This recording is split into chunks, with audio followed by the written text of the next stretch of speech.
नमस्कार। आज की खास पेशकश में आप सभी का स्वागत है। मैं आपके साथ मोनिका राठौड़।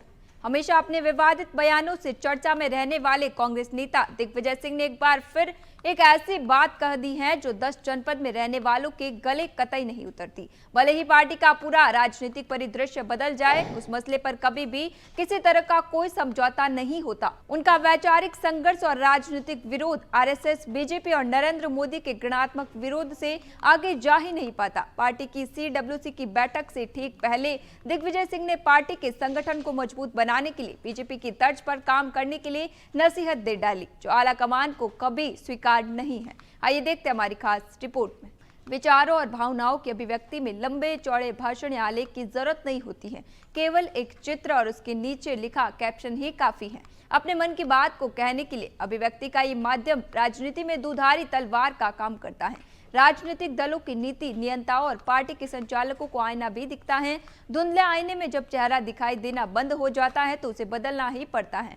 ऐसा धुंधला हो गया, चेहरा देखना छोड़ दिया, आईना तोड़ दिया। बदलती राजनीतिक परिदृश्यों में अब आईना कोई नहीं बदलता, क्योंकि उसमें भले ही चेहरा धुंधला दिखाई दे, क्रीम पाउडर लगाकर चेहरे का चर्म शोधन कर अभी तो मैं जवान हूं की धुन पर थिरकने का प्रयास करे, सच्चाई से मुंह नहीं मोड़ा जा सकता। दरअसल मामले की आवाज CWC की बैठक से ठीक पहले मध्य प्रदेश के पूर्व मुख्यमंत्री और राज्यसभा सदस्य दिग्विजय सिंह के ट्विटर हैंडल आई, जो पलक झपकते ही राजनीति ही नहीं पार्टी के गलियारों में गूंजने लगी। पार्टी के करीब 1.5 शताब्दी के सफर में ये पहली बार हुआ कि फोटो के साथ एक डेडलाइन में अपने मन की बात में दिग्विजय सिंह ने पार्टी के संचालन का तरीका बता दिया। संगठन की शक्ति का उद्घोष करने वाली इस पंक्ति ने हिचकोले खा रही पार्टी की अंदरूनी ताकत को भी उजागर कर दिया है। पार्टी के संगठन को मजबूत बनाने के लिए बीजेपी की तर्ज पर काम करने के लिए नसीहत देकर दिग्विजय सिंह ने 2-4 शब्दों में जो कुछ कहा, वाला कमान कभी स्वीकार नहीं करेगा। ये दरी बिछाने वाला कार्यकर्ता भी जानता है। बैठकें, कमेटियां,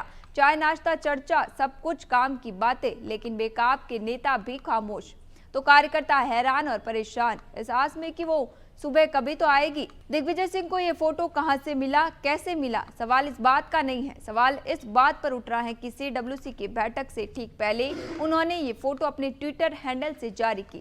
इस फोटो से PM मोदी पूर्व प्रधानमंत्री लाल कृष्ण आडवाणी के पैरों के पास बैठे दिख रहे हैं। इसमें लिखा था कि नेताओं के चरणों में बैठने वाला CM PM बना ये संगठन शक्ति। उन्होंने टिप्पणी करते हुए कहा कि कैसे RSS का एक साधारण जमीनी कार्यकर्ता और जनसंघ भाजपा का कार्यकर्ता नेताओं के चरणों में बैठने से लेकर राज्य का मुख्यमंत्री और फिर देश का प्रधानमंत्री बना। उन्होंने इस संगठन की ताकत का उदाहरण बताते हुए जय श्री राम लिखा।